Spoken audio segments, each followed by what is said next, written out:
Simple logic ఇందులో ఒకటి అధికార యంత్రాంగపు అవగాహన లోపం. దీంట్లో తిరుమల తిరుపతి దేవస్థానం అధికార యంత్రాంగం బాధ్యత వహించాలి.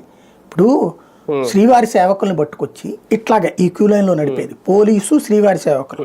ఇప్పుడు నిన్న మనం చూసాం హైందవ శంకరావానికి పోలీసులు ఉన్నారు. పోలీసులతో పాటు ఎవరు పనిచేశారు? వాళ్ళకి సంబంధించినటువంటి వాళ్ళు స్వచ్ఛందంగా పనిచేశారు. వాళ్ళు చేయడం వల్ల ఏమైపోయింది, ఈజీ అయిపోయింది. పోలీసుల మీద ప్రెషర్తో తగ్గడంతో పాటు కాస్త పంచుకున్నారు ఇద్దరు. ఇక్కడ ఏమైంది, ఇక్కడ అట్లా ఇద్దరి మధ్యన సమన్వయం ఏమైంది? ఇంకోటి ఇప్పుడు అట్లాగా పార్కుల్లో కూర్చున్నారండి. వాళ్ళందరికీ కాస్త పులిహార పెట్టడమో, కాస్త దద్దోజనం పెట్టడమో, కాస్త భోజనాలు ఏర్పాటు చేయడమో చేసుంటే వాళ్ళు అక్కడ కూర్చుంటారు కదా, లైన్లో కూర్చున్నాయా మీకు పెడుతున్నాం, మీ దగ్గరికే తెస్తున్నాం అని జరుగుతుంది కదా.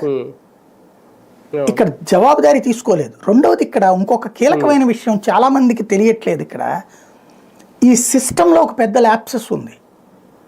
కౌంటర్ని ఇక్కడ ఇట్లా పెట్టడం వలన అంటే నువ్వు ఏం చేయాలి, తిరుమల తిరుపతి దేవస్థానానికి రాష్ట్ర వ్యాప్తంగా దేశవ్యాప్తంగా ఏరియాలు ఉన్నాయి కదా, కళ్యాణ మండపాలు అవి ఉన్నాయి కదా, ఆయా ప్రదేశాల్లో బుక్ చేస్తే అక్కడి నుంచి ఇక్కడ దాకా వచ్చి కూర్చోవాల్సిన అవసరం లేదుగా, ఇంత టెన్షన్ ఉండదుగా.